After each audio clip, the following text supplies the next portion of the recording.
the backbone of America. Chef Adrianne, thank you Hi. for being here today. It's so nice to see you. Thank you for coming to our offices. Thanks for having me. Yeah. You know, you're the first restaurant owner that I've had here on the podcast. Oh. And it's pretty much, I think, almost everyone's dream to someday own their own restaurant.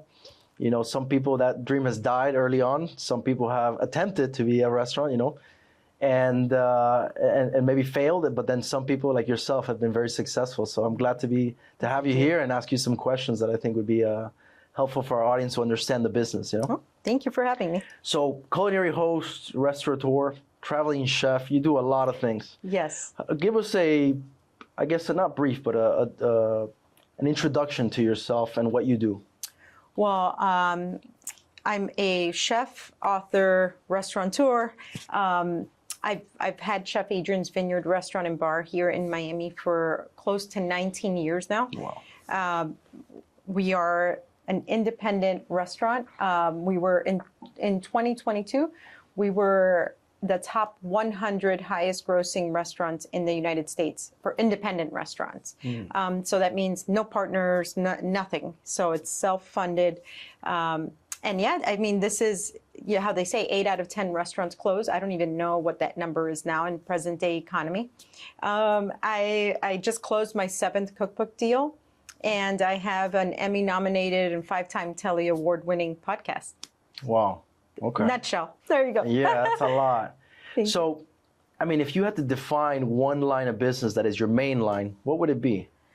Mainline? I mean, where does my the majority of gosh. your revenue come from? Is it the restaurant business? Or? Oh, boy, that's a loaded question. So, no, not the restaurant. Not the restaurant, because the restaurant is kind of the driver to almost everything. So I do make a living from the restaurant. I always have. However, I can't say that most of my income comes from the restaurant, because almost everything else that I do makes more money than the restaurant, if that makes any sense. Right.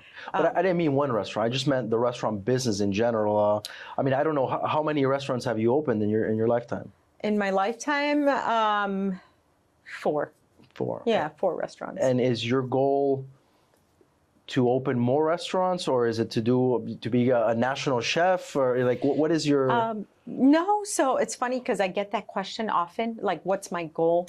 My goal is to continue to cook for people for the rest of my life. However, what that means, I don't know. And in what measure does that mean? I hope I can have Chef Adrianne's Vineyard Restaurant and Bar to be like a Joe Stone Crab, open 100 years, you know, it'll be a legacy restaurant or whatnot. But the goal is not to open 100 restaurants. It's not to open everywhere. I would like to have a Chef Adrianne's in somewhere, I'm sorry, let me turn this off, in a luxury resort, somewhere where people are, you know, vacationing or whatnot, and they can have the food of Chef Adrianne's. But if that doesn't happen, well, I'm happy with Chef Adrianne's Vineyard Restaurant and Bar. Right. But let me put it this way. So if all your dreams and aspirations came true, what does that look like for you in 10 years? Like, I mean, paint me a picture. Where are you? In 10 years, still cooking for people. I don't know, because you see where my career is now. I would have never thought that 10 years ago it would be where it is today. I never thought that my restaurant would be, I never wanted to have a restaurant to begin with. So to have one that's open almost 19 years is like crazy.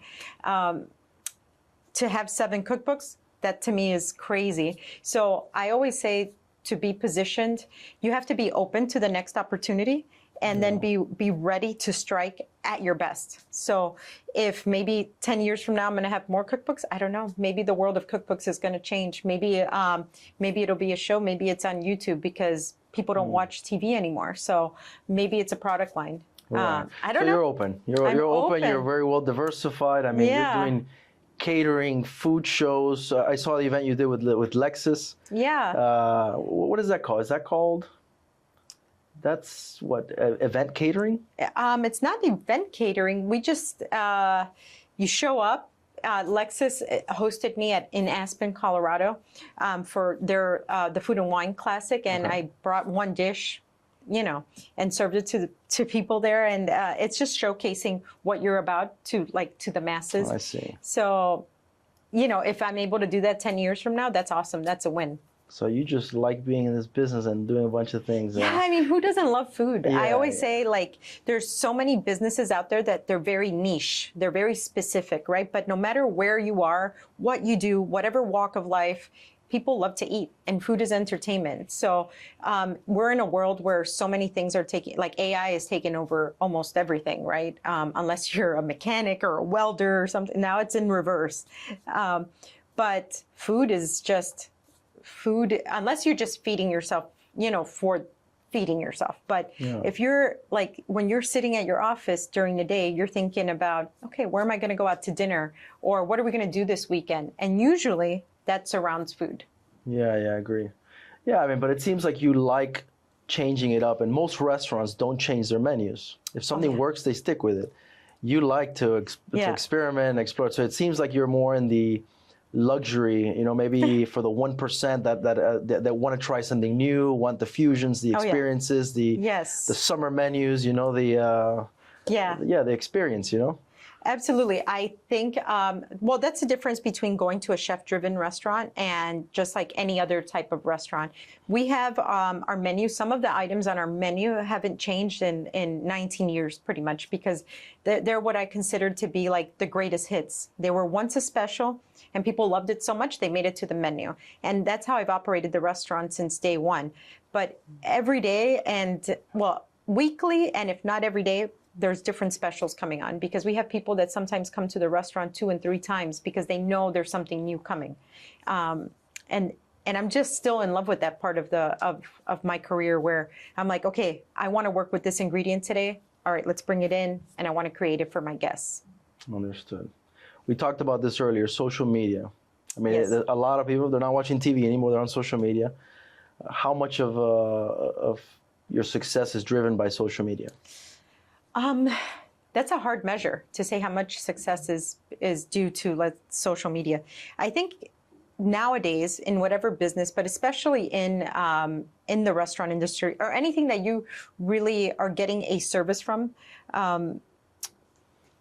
social media is important, because that's your connection to the guest. What you had before in let's say hard advertising, as an example, you saw an ad in a pamphlet in the mail or a magazine or something like that.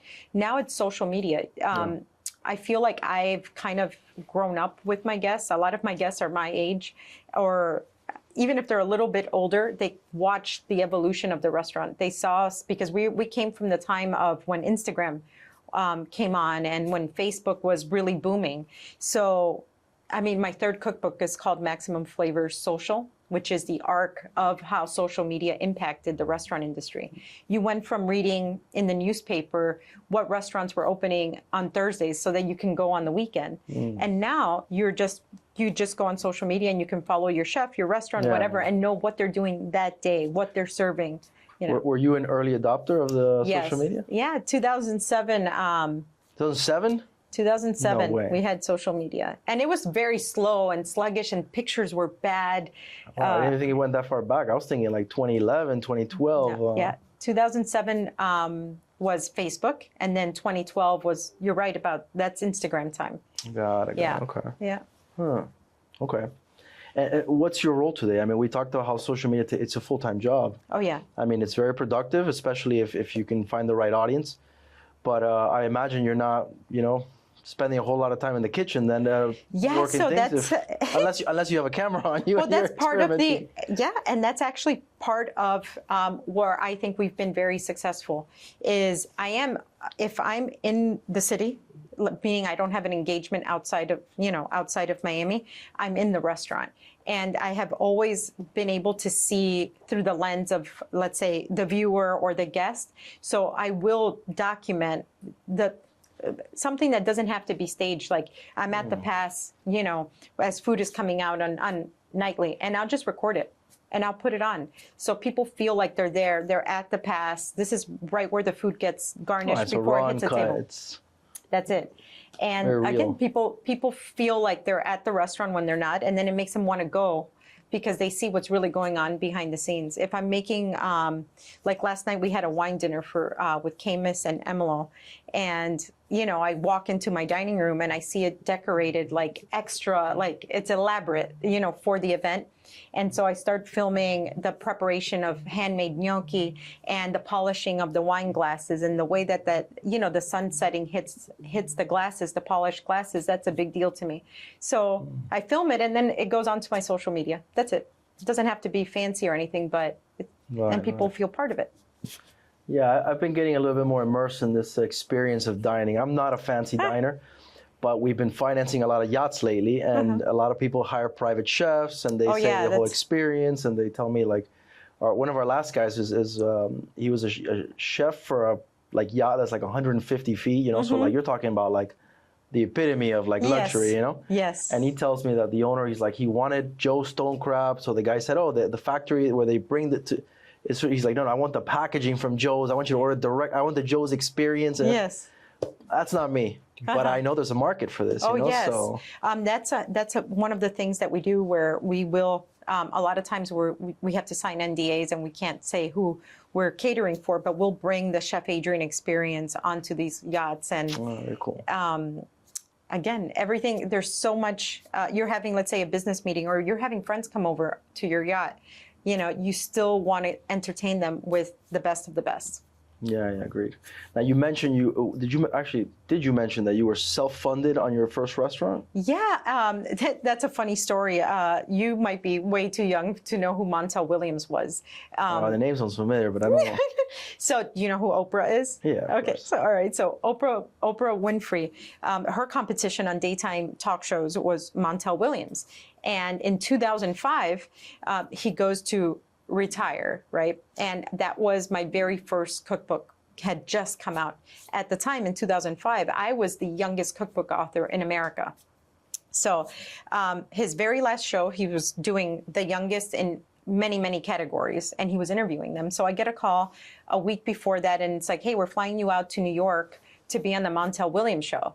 And I hung up the phone 3 times because I thought that this was one of my good friends pranking me. So they're like, no, this is a producer. We want to fly you out, but if you're not interested, it's okay.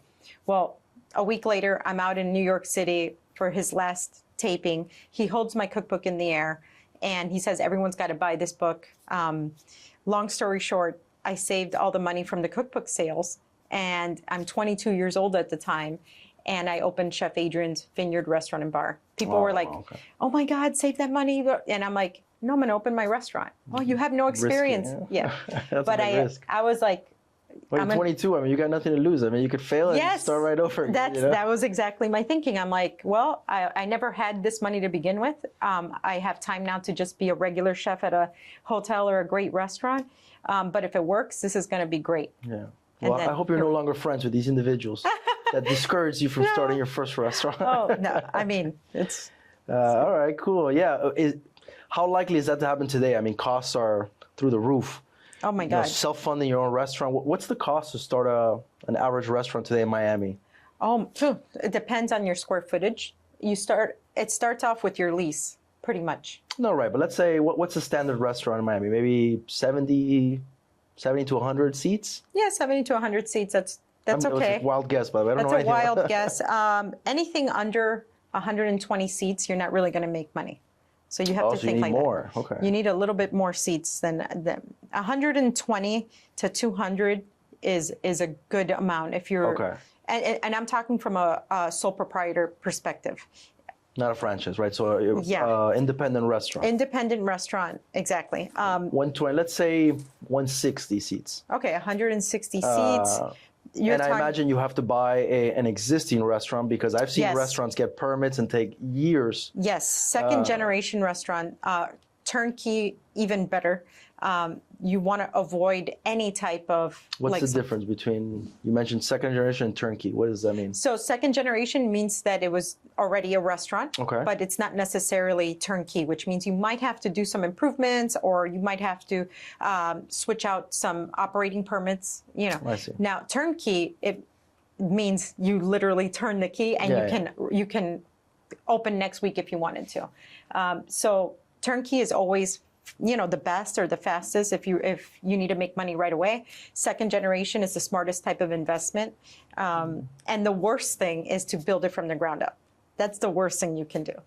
Why would anyone do that? I guess because they can't find Well, I always say that the people that do that are never restaurateurs. They are somebody like they're people with like a lot of money. They either want to declare loss or investment, and they've never done this before. So they're like, let's build a restaurant, and they start building it or build it to spec. Build it to spec. I mean, but wait a second. Don't all franchises do that? Yes, because that's a different. Franchises are different than an independent restaurant. What's the difference? You have these large budgets, and usually the way it's like how McDonald's is really in the real estate industry. Right. They're not really in the restaurant industry. You're looking, the build outs are part of your costs already. It's different. It's a whole different thing. You buy land at a different rate. And construction is almost wholesale because you're building 100 stores, in the year. It's different. I thought the difference was, from a business perspective, is a franchise has a high success rate compared to a restaurant. Not necessarily. No, you don't no. think A so? lot of franchises actually, one will pay for another one. Like, let's say, as an example, you have XYZ in Homestead that may not make as much money as XYZ in Brickell. Yeah, so of course. Brickell pays for the Homestead one, the losses there. I see. So like but across they have the board, same they're name. profitable, but some might be. Exactly. Would you know anything about failure rates in franchise compared to independent restaurants? It's the same. It's 8 out of 10 really? close. Yep. I don't see many franchises closing. No, well, because it depends on what areas you're looking at. And they just continue to open and open and open. So you really don't pay attention. Yeah, never thought about it. Yeah. Let's see here. Is it a good time to buy a restaurant, or not to buy, but maybe operate a restaurant today? Would you say, what does it even depend on? I don't get it. I mean, I know within the year you have your high tide, or what do they call it? High season. High season and low season, right? So that is becoming more and more ambiguous. Seasonality, and especially in Miami, doesn't really, unless you are in, let's say, Wynwood or South Beach, as an example, that's where the travel is, right? Exactly, where the travel is. But if you're in a community like Chef Adrianne's is in Kendall, so that's where people live, that's where they reside. So they go to eat whether it's in June or whether it's in December, right? But obviously in December, because it's the holiday time, people are spending more and they're bringing in more people. We have more company parties, things like that. They're bigger budgets, but people eat all year round. So now you're not, if I was to open, let's say in Brickell or downtown or something like that, I might not be getting the snowbirds. Now I'm not getting European travel, and it's different. So there's these restaurants that in low seasons, they have these menus. What are they called? Miami Spice? Yeah, like the Miami Spice, or Yeah. they call them, there's other names too for it. So restaurants like in the Kendall area, do they have those things or not? Yeah, we're part of Miami Spice. They're prefix menus to help you during the slow, sluggish months. Because, well, what there is that you have people go on vacation. So if you have a lot of families that go out to Disney, they go cruising, they take their annual vacation, you do feel a little bit of a dip in, like, especially July. July is a vacation month. Okay. But those menus help with that. Yeah, I figured that they lower the prices and they incentivate you to go out. Yeah. But if you're saying there's not really seasonality in restaurants that are within the city. In the communities now. Right. That's interesting.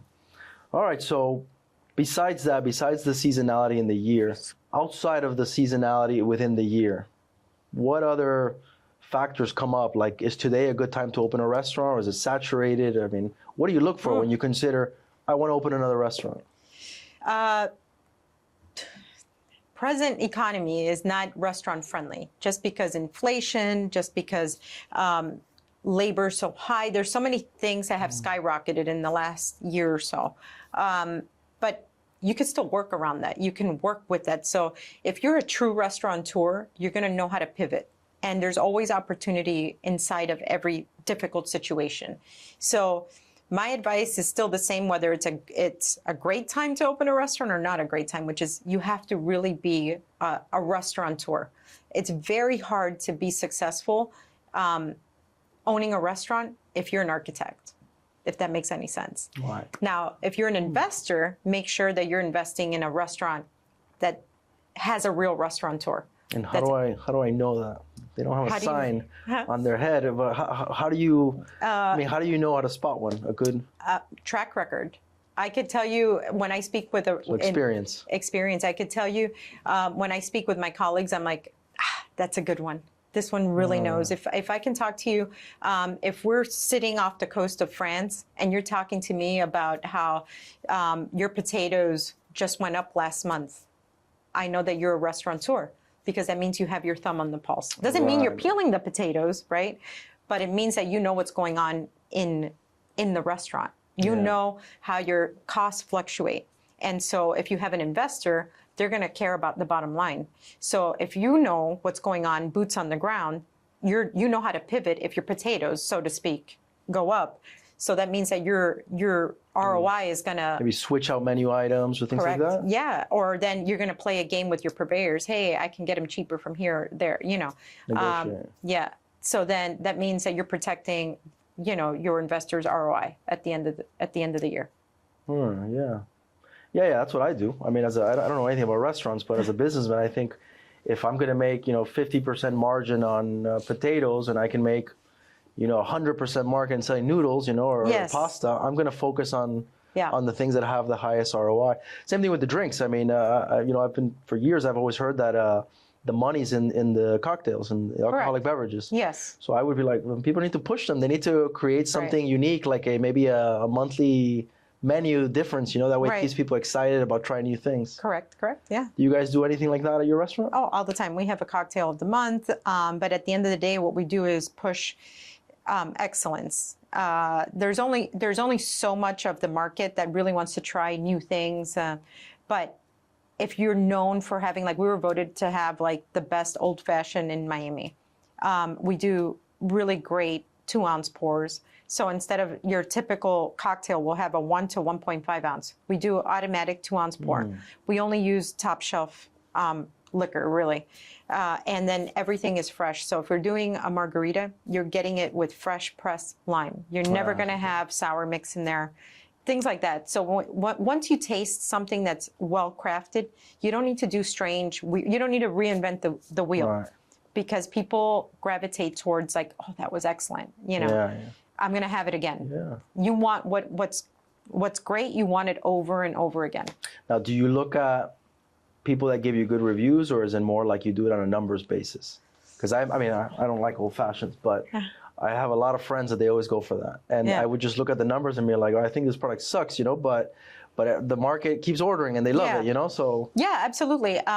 Data is king. I pay attention to what are people ordering, what do they repeat order. So I have a lot of systems in place at the restaurant. So I'll know, it goes all the way back to your reservation. So let's say you go and make a reservation at the restaurant. I already know your birthday, your phone number, your email. Once you step in the restaurant, I know if you made it on time or not. I know if you're coming with however many people. I know if you're the decision maker, like pretty much at the table.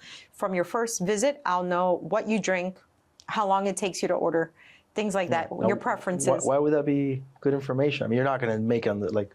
I am in the hospitality industry. I might serve food, but what we want to do is roll out the red carpet for you. So the second time you come up to the restaurant, I'm going to make sure that, say you drink martinis, or let's say you drink a mojito.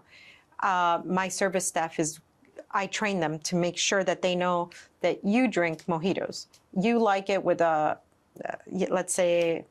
Oh, it's personalized. I didn't know that. It's personalized, yes. Your anniversary is November 10th. I'm just giving it as an example. So we'll make sure that we send you a happy anniversary that week of to remind you, just in case. So some guys tend to forget. So we'll be like, hey, happy anniversary this week, da-da-da-da.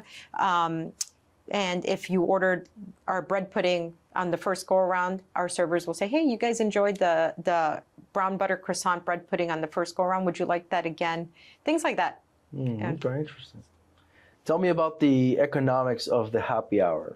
Why do they do it? Happy hour, economics of happy hour. It's usually a downtime for restaurants in general. It's not lunchtime and it's not dinner time. It's pretty much 4 to 7. Some places do 4 to 6, 3 to 7, but it's downtime. Are they profitable, or is it just kind of like it's a loss leader? they you want to always keep make the money. business, the restaurant full to make it seem like it's is it about what is it called, like just make it seem like the restaurant's doing well, or you're saying just No. covering fixed costs? So what happens is, like for example, we just launched $5 happy hour Monday through Friday. Okay. So we're not really going to make money off of the cocktails. That's a good deal. $5 exactly. So if you're going to have, again, you're going to have a margarita for $5, a really good margarita for $5. We're not making money, but typically what happens is you're not just going to come in there to have a margarita. Now you might have the artichoke dip. Now you might have our Wagyu sliders, and then there's where we make a little margin. Yeah. But it's a short window, and then that guest might come in next month and say, you know what, I'm going to come for dinner. Yeah. And that's where you hope you win. If not, So- you're just serving good cocktails for cheap. I get frustrated with the happy hours because some people, they have them like 4 to 6. Yeah. And I'm a little bit of a workaholic, so I get out at 6. Yeah, yeah. So since So- we're in a community, like I said, people are driving down to us from like, let's say here, Doral, they're driving down from downtown. So we extended to 7. So I like those. Yeah. And not long ago, I went to a speakeasy, which their happy hour was like 7 to 10. I was like surprised. I was like, who does this? Yeah, But there's I'm people sure are they doing close that very now. late, Yeah, people are doing that now. Some people are doing all day happy hour. So I don't know how you can stay in business like that, but Yeah, it doesn't. Maybe on other things, they charge a lot more for the appetizers. could be. Yeah. So what do you think about speakeasies? I love the idea. It makes me feel like you're not just having cocktails, but it's an experience. Yeah. And at the same time, the cocktails are totally different. They're unique, you know? They always have different like ice cubes and Oh, yeah. the ones that I've gone to have been really spectacular maybe. Oh, Is absolutely. it a good business though? It depends. See, The one that I went to recently here in Doral, which Doral has no speakeasies besides this one. I think it was called the Laundry. And probably had 20 seats. So I was wondering, I'm like, how do they make money? It's so little. they so usually boutique. don't. So that's the thing, and that's why they're not around for long, because they don't. Usually, a speakeasy is opened by an aspiring, really great bartender, and then they get investors, and they do this, right? But if you think how you know if it's a good business is look at your ticket and then multiply that by the seats, and just think, okay, if this place was packed every night of the week, which probably isn't every night of the week, is this a good business? Yeah, you know the full potential of it. No. So let's say that the average ticket for a speakeasy, let's say it's $150 a person, and I'm being generous. $150 per person per night? person. Yeah. You'd have to have quite a few drinks, right? Like, Well, a speakeasy, usually the cocktails are about $20 something dollars.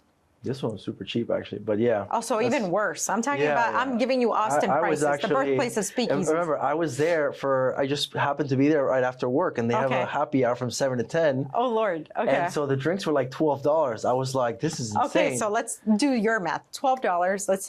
Let's give you 3 cocktails. Yeah. $36 plus tax plus tip, $54, $55 all in. 55 at Yes. 200. That's not like, this is what I mean. Like, The good So- thing, I guess, they had very low personnel. There was maybe 4 guys working there, and they had just like appetizers or like things that you heat up, like nothing special. yeah. So the overhead, I guess, is very low.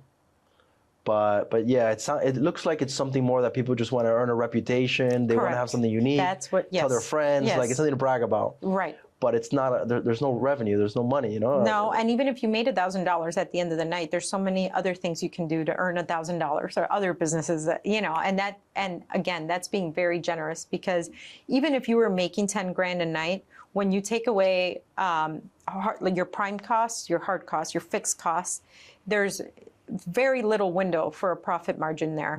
Even though alcohol, yes, liquor, alcohol and beer and wine and all that, there is a bigger profit margin, but in present day, you would be surprised how much of that margin is eaten up by the rising costs of everything. Things have delivery charges now that they didn't have a few years ago.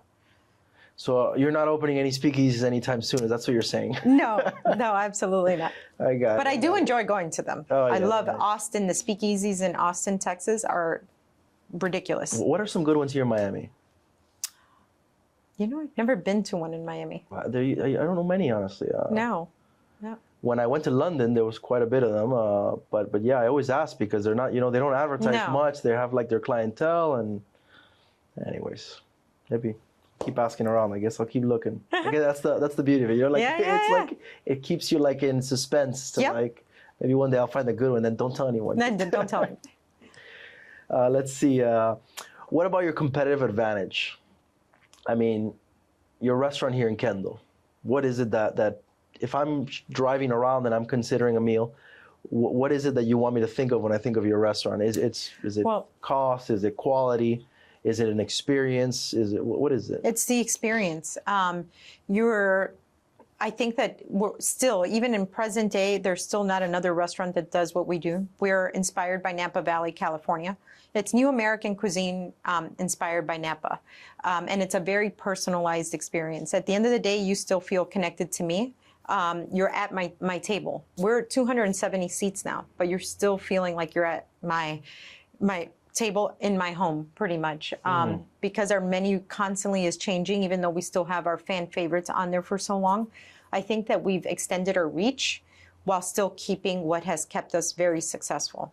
So as an example, we have a brown sugar crusted salmon with sweet chili and garlic and this and that. We've had people that have grown up on that salmon, and now they're going on their first dates, and they're like, oh, you got to have this salmon. And that salmon now has become part of people's stories. So it's not coming off the menu anytime soon. But again, if you come this week to the restaurant, we have this new sea bass with whipped corn and this pickled yellow tomato relish on top.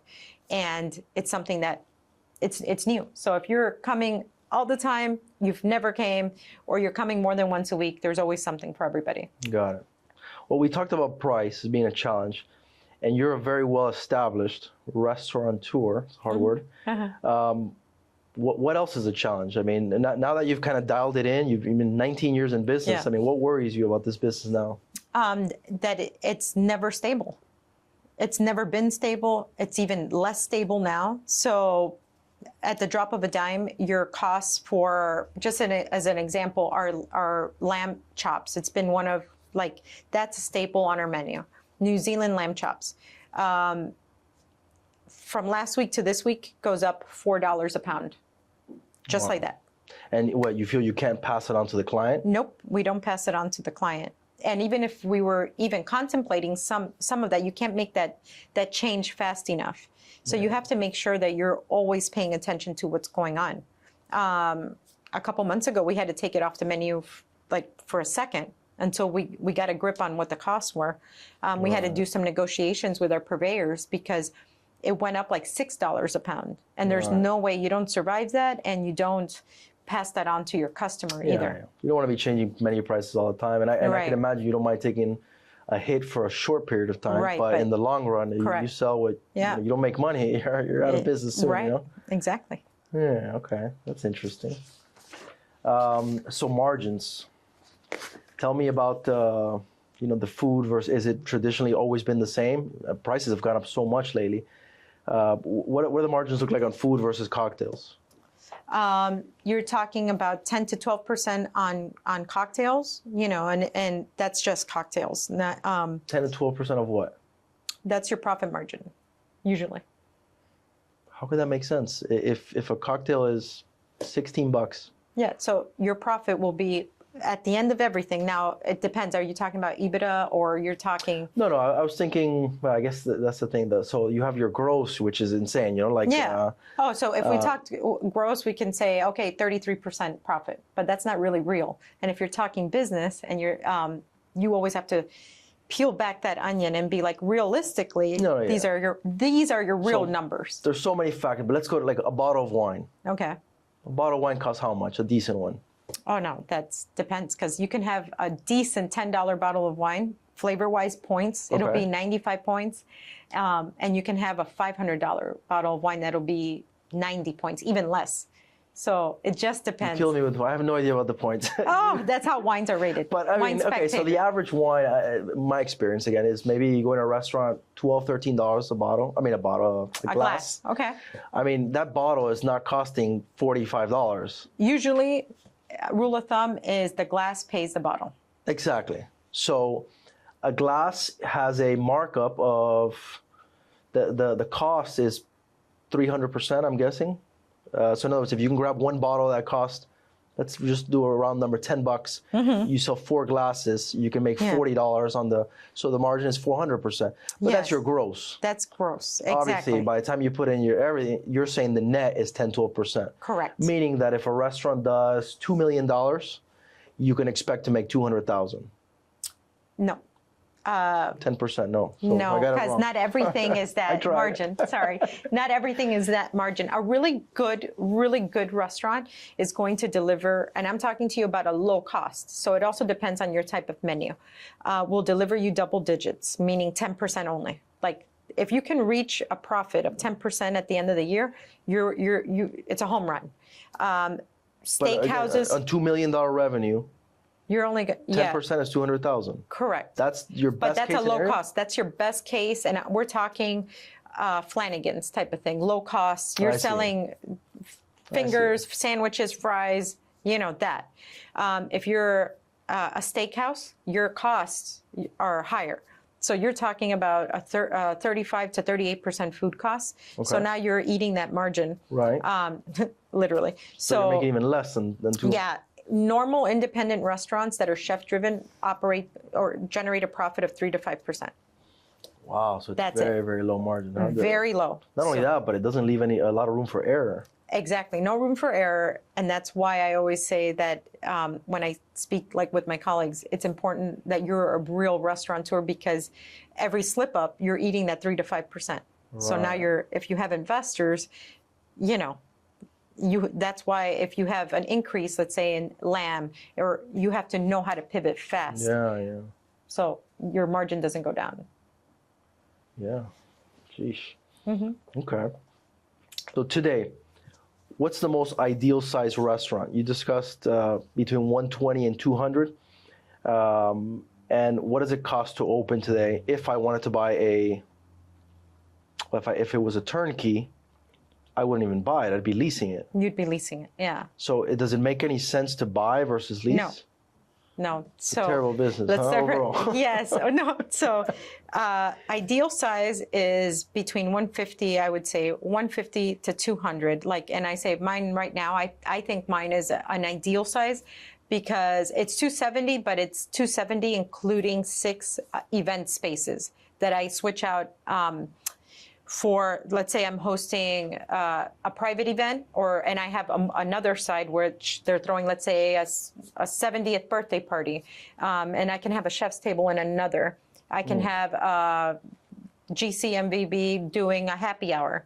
So having private event spaces is actually important because it's a revenue stream that people really, really take advantage of in a restaurant. So let's say that you're looking to lease a restaurant and it's just a square.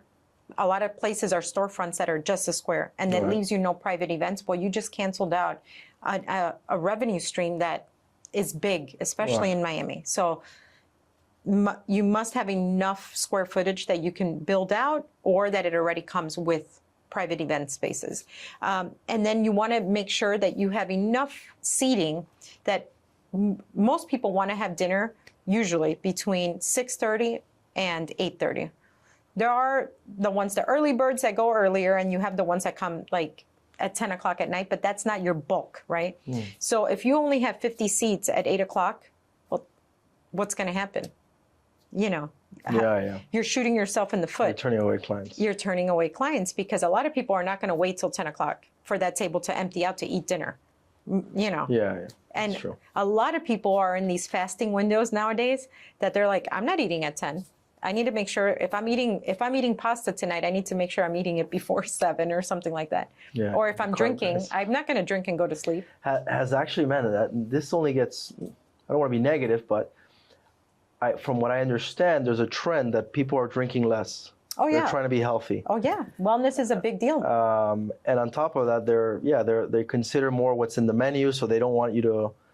Well, even though restaurants don't really disclose too much about where they get their stuff. Oh, but yes, I'm an advocate for that. Yes, we do. And we've always been since we've opened. And this was like an unknown before. Whatever greens that we put on your plate, they're organic because we've never wanted to have people consume. We do believe that you are what you eat. So you're not eating hormones and pesticides and all that. We are expensive, but considered expensive. Because we're not dousing you with chemicals and hormones and all that stuff from day one, and that's our commitment to our community from then to now. But now people, it's funny because now they understand it more. Now they get it, you know. But before it was like, no, I rather pay $15. Be very afraid when you get a whole entree for $15. Where did they get that? Where are you raising these, you know, like the herd of cattle or the chicken as an example? If you're paying for everything to be already put on the plate, $15. If you go to the grocery store, you know what costs are at a grocery store. That's without costs of XYZ. Imagine that. So I wouldn't want to put that in my body. I don't understand what's going on. I mean, they say the inflation is like, you know, 30-40% since the pandemic, but food prices are up like 300% on some things, you know, like the greens, like vegetables and things like that. They're crazy. They're so, like eggs are double the price basically. You know? And that just calmed down now. But that's one of the things that you have to navigate in this business. Yeah. So look, your restaurant's 270 seats. I imagine if they're already all packed, where's the growth? I mean, what do you need to grow besides opening more restaurants? But I know you mentioned you're not just in the restaurant business. Oh, no, I just want to continue serving my community. I don't know if I'm going to open more restaurants. I do know this will be our second year at the Hard Rock Stadium for Cracked by Chef Adrianne, which is what I call our fine casual concept. Okay. And that's really fun because I love the world of sports merging with food. Again, it's two entertainment streams. You go see a football game or you go see a concert, you're going to eat, you're going to drink something. So that's fun. But yeah, growth is going to be, I think, hopefully it's going to be at a luxury resort in the islands pretty soon. Okay, something unique. Yeah. Mm-hmm. Okay. And what's your exit strategy? I mean, Like- how do you cash out of this thing? Or do you want to just like kinda kinda right like off into the sunset. Yeah, kind of like my dad and then myself. It's like we have no I don't exit strategy. know. We're going to work until the day they put us in the ground. that's what I think, yeah. All right, well, Hopefully, that's good. God willing, yeah. Some people have, the last guy I interviewed, he says, a business plan is not a complete business plan unless it has an exit strategy. Like an exit, Yeah. you build the business, you sell it to, you know, you make it go public Yeah. or whatever, you pass it on or something. But I've never thought that way. I've never even considered, and if I did sell something, it would be to start something right back up again, which is the same thing, you know? Yeah, I've never thought of that. So would you have a price if somebody came to you and said, I'll buy you out for this price? No, because I cannot not be, the restaurant's name is Chef Adrianne's Vineyard Restaurant and Bar, and I'm Adrianne. So it can't be like, it's me, I don't know, it wouldn't work. Right. Yeah, you're in love with your work, yeah. Yeah. It's true. If you saw, what would you do? Chef Adrianne Part 2. Oh, I mean, I have plenty of things to do, but you no. could put the Chef Adrianne, the original, or like the real Chef Adrianne. Oh, yeah. Wow. Yeah, I mean. I got it. All right, so last question. We discussed AI affecting a lot of industries. Has it affected this one in any?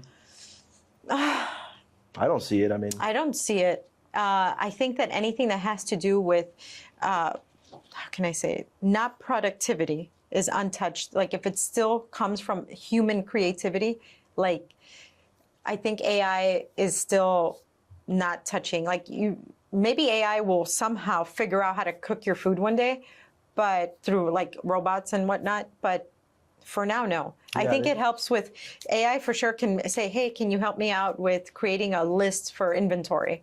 You know, again, with productivity, yes, AI can help, you know, but it hasn't affected the industry yet. Maybe the just-in-time logistics of the food.